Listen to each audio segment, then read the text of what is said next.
Hello and welcome to episode number 3 of Baby Talk. I'm Peter Thomas Fornatale of the In the Money Players podcast, joined by our buddy, our handicapping expert. He's our breeding expert. We pull him in anytime we need to talk about anything having to do with 2-year-olds or the breeding industry. And he is coming to us from Gainesway Farm, Sean Tugel. Sean, how are things?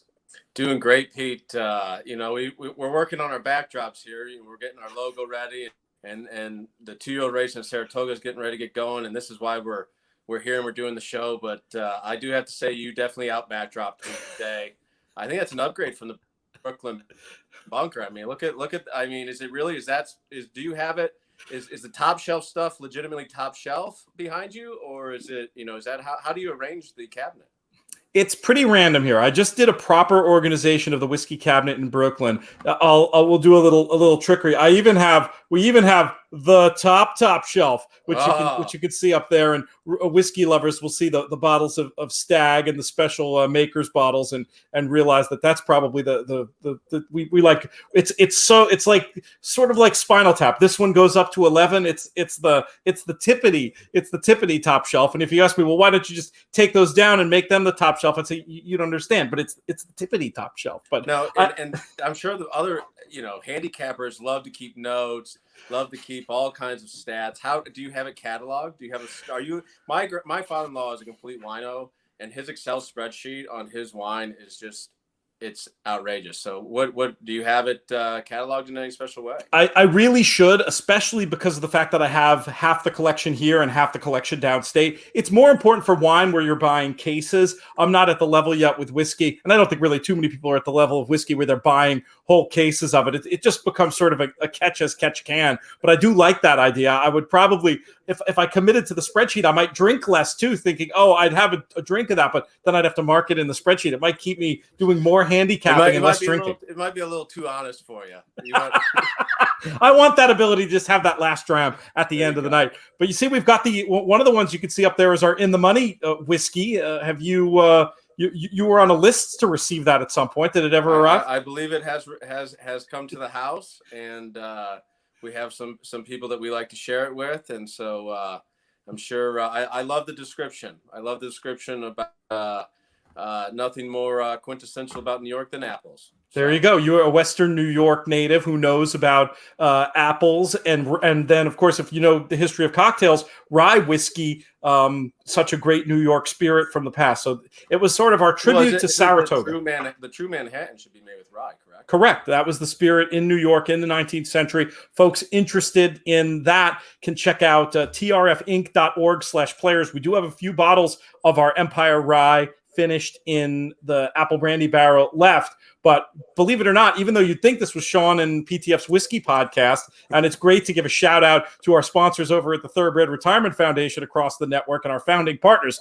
Well, we're here because of Gainesway today, Sean. As you well know, your hat tells the story right there, rocking the McKinsey hat. I was going to put on my Tappet hat, but I thought it was going to be a little too matchy maybe, so we kept it with the Panama. But we're here to talk about these baby races at Saratoga. 1 year ago, you called me and said, hey, I have an idea for a new show. And this was pretty much it. We've had a couple of baby talks where we've talked about freshman sires and how the year's been going so far from a breeding industry point of view. But we really envision this as a chance to come on whenever the heck we want and talk about interesting 2-year-old races. And for my money, we've got 3 of them here on opening day at Saratoga, a day that certainly deserves extra coverage as well. I'm going to start off, though, with a question for you, Sean. Astute viewers of the past performances will notice that race number 2 and race number 5 have the exact same conditions. What's going on there?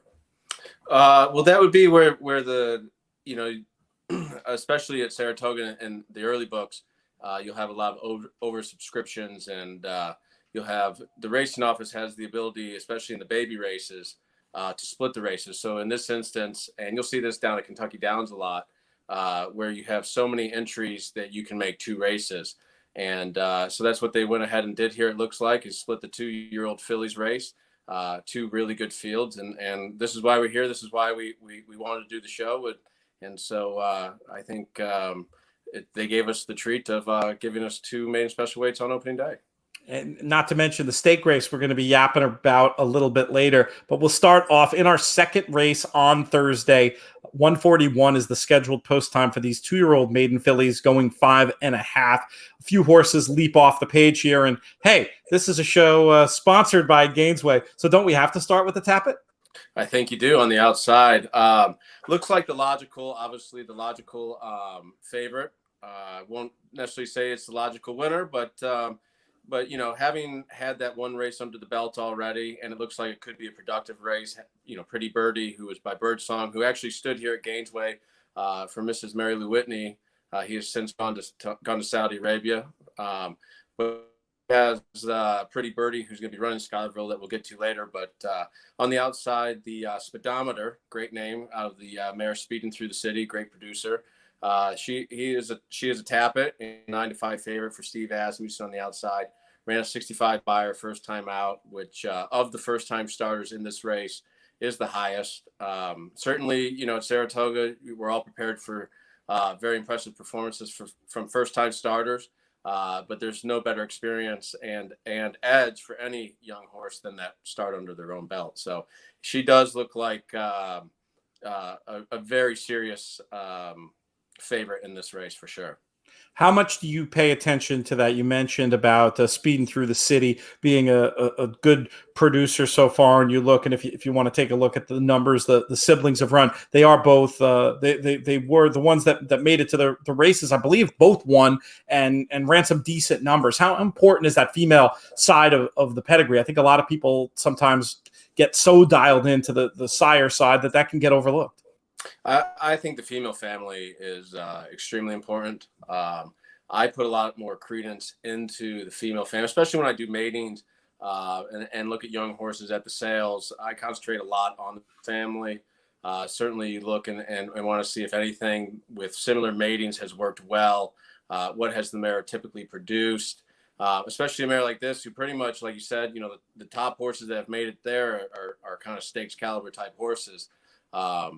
So anytime you can see one of these mares, especially through the Winchell program that has had such great success with Tappet, having and been able to be around him throughout his entire stallion career here at Gainesway, you'll see a lot of these mares who've been bred to Tappet many times, or some of their other stallions. And being that she has success here with the Tappet line, you would think that she'd be pretty serious. And we've been able to see a race under her belt already, and certainly she has a little bit of from what we've already seen. So I put a lot of credence into the female family. Certainly when you're handicapping, you do land on the sires quite a bit just because you have a larger sample size. Right. That's a great point. It's for people with a real stats base, you're going to want to go with those larger samples. But sometimes the edge comes when you can get signal from those smaller samples. You mentioned about that hot looking first race that Speedometer comes out of. 2 have come back, 2 have won. We'll see if Speedometer can make it 3 from 3 on Thursday. Maybe her biggest rival could be the Philly Tour Inside, owned by My Racehorse and Spendthrift by Frosted, an interesting sire in his own right, and another dam who's produced some runners in More Oats Please. The interesting thing to me here is I feel like sometimes the narratives that we have as horse players can go too far in one direction. Bill Mott, first-time starters, is the example I'm going to use. I feel like for so long, the Mott firsters didn't show their best and always improved later and weren't necessarily well-meant first out. That reputation has really stuck to him, even as in recent years, his percentages with firsters have actually gotten better, especially if you filter in certain categories. So I'm almost thinking that the Mott firster has the script has flipped, and it's almost from a betting point of view to me become a positive, because enough people think, oh, Mott, she'll need one. And meanwhile, you look at this pedigree, I think Frosted Oats comes here with a big chance. What do you think, my friend? I mean, she's certainly one of a couple fillies on this in this race that I believe have a shot. I'm a fan of Frosted. He's turned into a successful son of Tappet. But again, we go back to the bottom side. More Oats Please is a Grade 1 producer. The filly that she produced, Peace and War, I believe might have even been Warfront's very first Grade 1 winner, was definitely one of the first. She won, I think it was the Alcibiades here at Keeneland for Grand Motion. And so again, pedigree, and this is at Saratoga, we see these fancy pedigrees. So the mare's a grade 1 producer, so the class is there. Rosario takes the mount. I think that sometimes you might see with Mott trying to decipher whether it is one of the horses that needs a run to get underneath its belt, or a horse that's a little bit more live. I do think you can kind of maybe look at what jocks he may choose to put on there. And so in this instance, he put Rosario on there. 5-1 tells you that the odds maker thinks she's got a shot. And so it definitely, Mott's going to pop with a couple each year, firsters. And also what I also like is he likes to run them back sometimes on 2 weeks rest up there. So even though maybe they don't win first time out, you better keep an eye on him, because he's looking to get, maybe a second start into him and later in the meet. And as we've already discussed, once you've got one race under your belt, it always makes you a little bit more live. But I do know anytime he does win, you're going to get paid. So if you take the right opinion on his firsters, especially 2-year-olds, you can be rewarded. Frosted Oats, there's that idea that she's owned by My Racehorse and a fractional ownership stable. I don't think there's enough data on this, but it's going to be really interesting to see if every time these live-looking firsters owned collectively by so many owners go out, that maybe they catch a little bit more money, because there are so many owners who want to have a flutter on their own horse. Now, that's just a hypothesis now, but it'll be interesting to see. I always follow betting patterns in these races. It's a pretty good proxy for barn info or a clocker report. If you see a horse like Frosted Oats, 5-1 on the morning line, open up at 3-1. Historically, my thought on that would have been, wow, this one's really live. Definitely need to have some Frosted Oats on the tickets. But I'm going to pay attention to this meet and see if these ones owned in very, very big partnerships maybe tend to catch money almost regardless, just because of the number of owners. Where else is your eye drawn in this race, Sean? I tell you, the horse, the 6 Seduce, in the Mischief, second-time starter, again, has a race under its belt. Graham Motion, who usually always likes to give him a start, a lot like Bill, or at least is labeled that way. Didn't have a real fancy buyer first time out, but you've seen it plenty of times, especially with a barn like Motion's. You can jump up 15, 20 points in the next start. I love that it's in the Mischief. I love that he put Johnny V on there. I like the post position. I like that they've already had a start of the bell. So, outside of the logical favorites, I think the 6-horse Seduce is a horse that really intrigues me, and you're going to get hopefully a price. Now, a lot of people might have the same opinion, and next thing you know, she goes off at 3-1. And then I think the only other horse that I find in there to be logical is the Tom Amos firster. Has some bullet works there. He's always live. They come out, they break well. They usually show speed. To Twirling Candy, and he's certainly a successful sire of 2-year-olds. So, the horse on the outside, Speedometer, I think is a deserving favorite, but the other 3 we talked about certainly have every right to maybe upset the apple cart there. Microbiome being by Twirling Candy, they're so good first out. And this is another dam that's had 2 make it to the races, and they've both won. So there's just a lot of horses that click the boxes. If I held your feet to the fire to make a selection, the show isn't necessarily about holding feet to the fire and making selections, but I'm going to do it here for opening day at Saratoga, because we've been waiting a long time for this, Sean, and the listeners and viewers want to gamble. Who would you pick? From a gambling standpoint, watch the board, but if the Motion horse drifts down at all from the 10-1, you might be pretty live there and get paid. I'm with you. If you made me pick, when you have a group of 4 that's live, the longer priced one, and you made a good case, when you can go against the grain, so much of the market in baby races is going to be based on information and workouts and the kind of stats we've been talking about. But I think a lot of people might be dismissive of that one. I think you're going to get 8 or 10-1 simply because of that low figure. And with Motion and these Motion babies, especially, it doesn't necessarily matter. Let's move on to race 5, the split of the race as you were describing before. This is a race we talked about on our In the Money Plus podcast with Marshall Graham, one who's been working with the Asmussen runner in the other race, Echo Zulu. That might be an interesting place to start, just because there's a heck of a lot of pedigree there. And I also like the idea that if the Asmussen runner in race number 2, Speedometer, runs well, would that make you upgrade Echo Zulu at all? Yeah, and so I didn't catch what you said, but I was Echo Zulu and Speedometer. Do they have same work day? Okay. Correct. They work So together. that obviously, if you're playing a multi-race wager, you're not going to be able to see that beforehand. But certainly, if you like Speedometer, then you're probably going to like Echo Zulu. And definitely popped out. Like you said, Let Go My Echo has produced plenty of good runners throughout her career. She's getting a little long in the tooth now, but she's been producing a lot of good horses. Gunrunner is leading the freshman sire list right now and has 7 winners. Caravaggio still holds the top spot there with 8, but Gunrunner any day is going to get that next one and could come with a flurry of them the way they're running. Something about this horse, and I always like to watch the Asmussen work pattern, especially with firsters. If you go back to 3 back, you see the gate work there, and it was a bullet. That's where he went to find out if this horse is quality enough to run, opening weekend at Saratoga. Obviously, the filly looks like she gave him the green light. Came back with 2, moderate, easy, what we're used to normal kind of Asmussen works. So I do like that. You get 7-2, which is a fair price for a maiden special weight filly race. So I definitely think there's a lot of positive signs there, especially if the workmate gets the job done impressively in the second race. The horse that actually is a filly that caught my eye when she ran at Churchill Downs is a 3-horse, Lady Scarlet. She ran behind a Spicetown filly called Tis Plenty, who's a half to Mr. Money.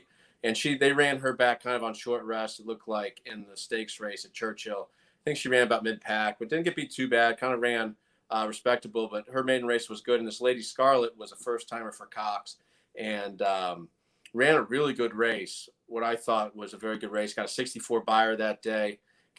Just recently had a 47-1 work. She's a horse, like I said, I like these horses that have a race under the belt already. She's one from a horse that's already run, coming out of, what we get at Saratoga is you get a lot of first-time starters, but you get a lot of all the circuits around the country kind of come together, especially on the East Coast of Churchill and Delaware, and everybody's kind of come together. So, as you watch, and especially after the meet, you start to watch when they go back to their circuits, where they start to win. But, I think the Churchill Downs maiden races have gotten very good here in the springtime now. So you're going to need to really pay attention to the horses coming up to Saratoga who already have a run under the belt. Coming out of Churchill, where probably the strongest 2-year-old races are being run right now into the spring. So Lady Scarlet's a filly that has a lot of my attention.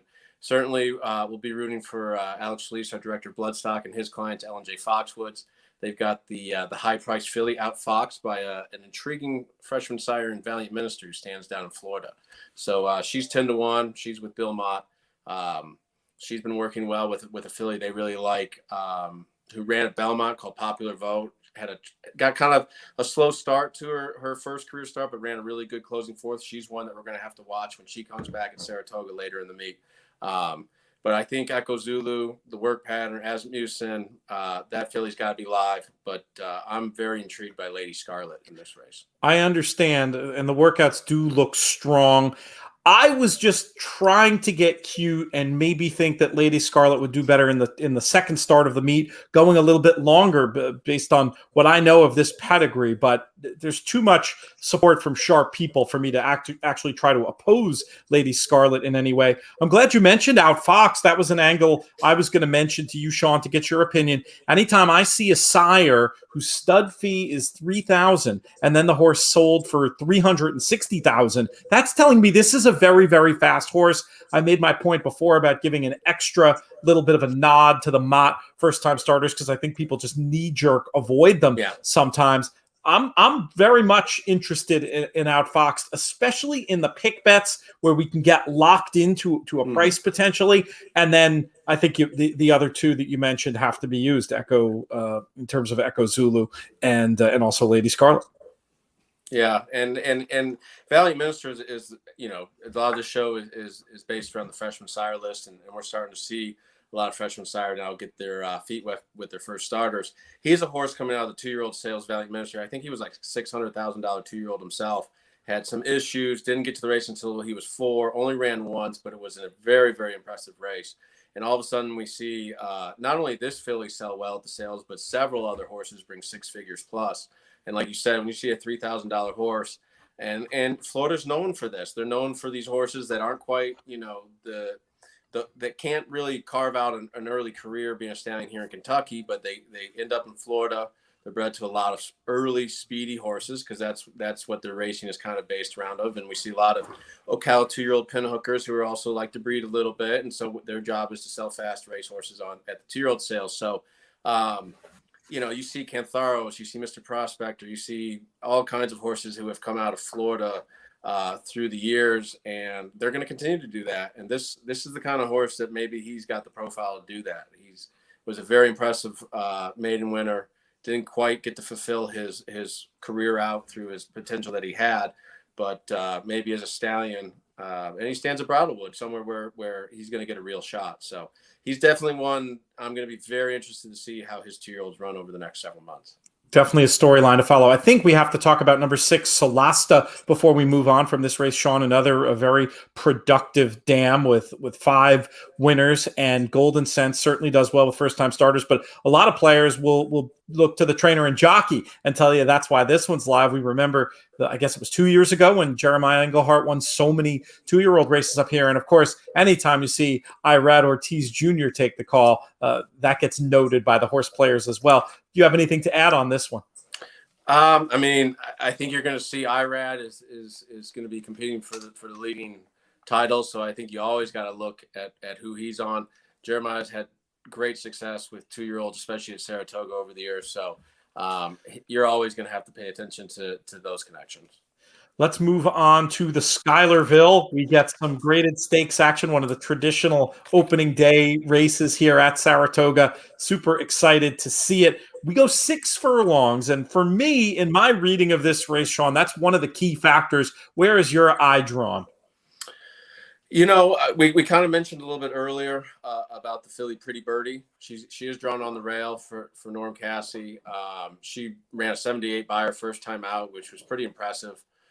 So if she can replicate that could be good enough just to win. But she's pretty limited in her options. She's going to have to go. So if she gets eyeballed and hooked up, you never know. You don't always can remember the horses that got hooked up in those speed duels at Saratoga, but boy, you can remember how it plays out. And about turning for home, you got 2-year-old either colts or fillies eyeballing it, run their eye, as hard as they can. The next thing you know, they get swarmed up, and so. If she gets locked up with 2 or 3 other fillies, it might set up for something to kind of close out of it. But I find her extremely intriguing, not only because of the Beyer speed figure she ran last time out, but she is by freshman sire Birdsong, and Bridled Song was a champion 2-year-old. So there's a lot of precocity and speed there, connections you got to like. And but then the horse just to her outside, the 2 horse, also by another freshman sire, and the half to the champion from last year, Vequist. Mainstay is another very interesting filly. Now, Astern was a champion down in Australia, which was all turf racing. This filly won on the slop. A lot of times slop and turf horses get along pretty well. So I can't say that I can tell you the forecast for Saratoga opening day. But the dry dirt, her sister liked it, but we'll see if she's able to translate that first performance at Monmouth and the slop to this spot. Will be dry. There will be cut in the ground, I think, for the turf races, but even with all the rain we've had, I have a feeling by this race especially, there shouldn't be too much wrong with the ground. It should be pretty dry and ready to go. The only thing I had to add on Pretty Birdie is you will get another line on that form back in race number 2. I'd make a note of how the outside runner in that race does. And if that's another winner from that race, it could be that Pretty Birdie is just going to be too tough to beat. I definitely wanted some Mainstay on my tickets, a little bit more as a backup. I worry that the connection to last year's 2-year-old champion could drive the price unsustainably low based on how impressive that first race was. And it was just a slop race at Monmouth, but if I could use as a backup somewhere, I would. I have kind of a goofy idea, and you were beginning to allude to the potential scenario of them just going hammer and tongs right from the bell in this spot, and maybe things setting up for a closer. If that's what happens, Pipeline Girl, I think, is the one who can benefit for Tom Amos, who, like with most trainers, the runners typically do come on for the start. But I really like the fact that she's gone the 6 and won at 6 and past horses. Those attributes, I think, could play very well in this spot. by Air Force Blue, and another just rocking female family. There are so many of them today. 9 winners in this pedigree from this dam.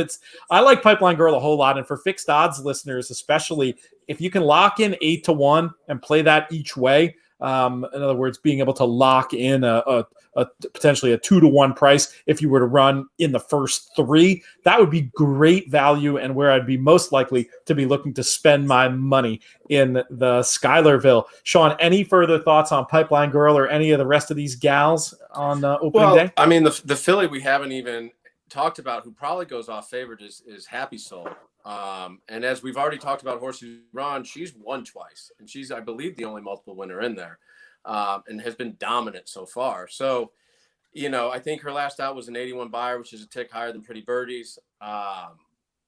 She also, I think the last time I looked at the PPs before we got on here, and her last work was June 30th. So that's going to be about a 2-week window without having to publish work. Don't know if that's by design, if it wasn't, if the clockers missed it. I kind of like seeing horses in that steady work pattern, having worked, 6 or 7 days out from a race minimum, just to give me confidence everything's okay going into the race, especially on a favorite. I don't want any question marks on a favorite, to be honest with you, or else we're going to try to beat the favorite.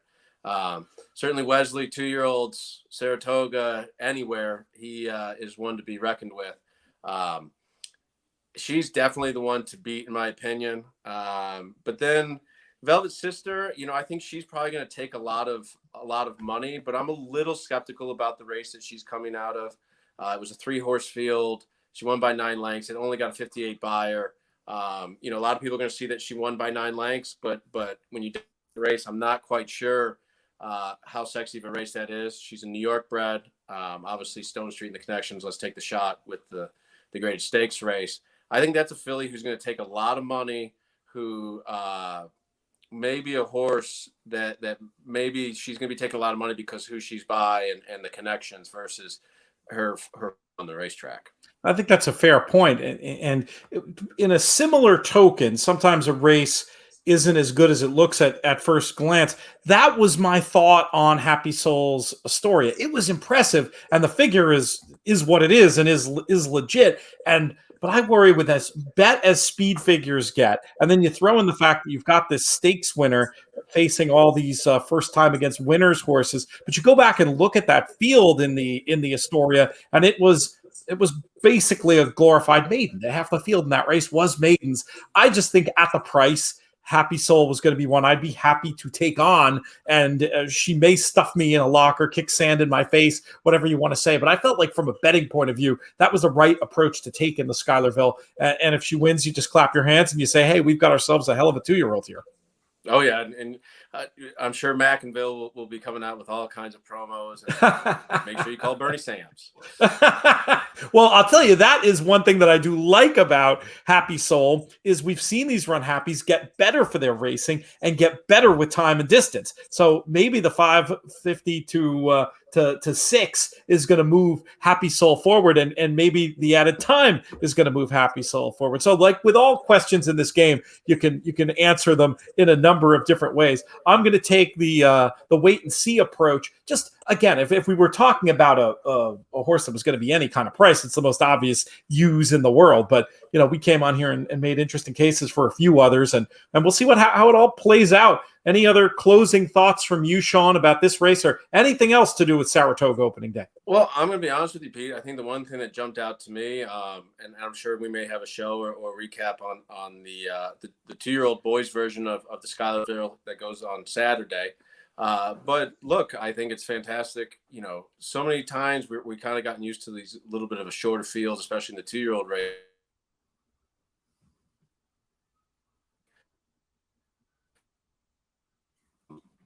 Very positive signs that they have this weekend. 2 full field made races. You full field in a 6 race. The race 12 were in there. They just came within an hour.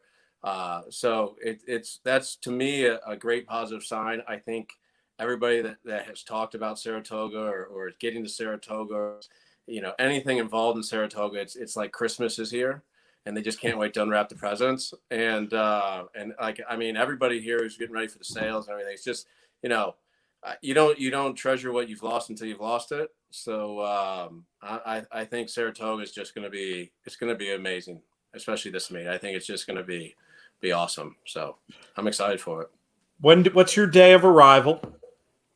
I think that Thursday before the sale, and then we'll be up through the sales. Okay. We'll be out the races. I think me and you will have to catch up and do some shows there, maybe trackside and see what we can do. But obviously the listeners take this show more than anybody. So once we start to hear from them what they want, whether it be your fedora choices or what, then we'll go and run with it. Oh my goodness gracious. I love it. Well, I like the idea of coming back and doing one, maybe a shorter one. But coming back for Saturday, we'll talk offline, production meeting at the end of the show. We'll talk offline about when to pop the next one up here, but I'm game. I love talking about these races with you. Some of my favorite races to bet at Saratoga. And it's always a pleasure working with you, my friend. Same with you, Pete. And looking forward to meeting up with you. We haven't seen each other. Were you even in town for Breeders' Cup? It feels so long ago. I saw you at we crossed paths briefly at Breeders' Cup, but we'll have to. That's right. Now we didn't recognize each other's eyes. Right? I think that was it. I think that was it. Just a creepy guy trying to get a. I was like, enough autographs. I got you. We'll get you the next time. That's not true. I tried to get you later, but yeah, the mask thing was confusing. But now we can have a drink properly. I can't wait to do it with you here, my friend. Can't wait to talk to you again for the next episode of Baby Talk, which will presumably be dropping sometime in the next couple of days. Thank you. Thank our other friends over there at Gainesway. And thanks to producer Craig for helping us throw this thing together. Thanks, though, most of all, to everybody out there for listening, viewing, supporting the shows. Let us know more of the type of content you want on here. Any questions you might have, we're happy to answer those as well. That's going to do it. Baby Talk has been a production of In the Money Media. Our business manager is Drew Coatney. Our chief creative officer is Jonathan Kinchin. I'm Peter Thomas Fornatel. May the hammer drop your way.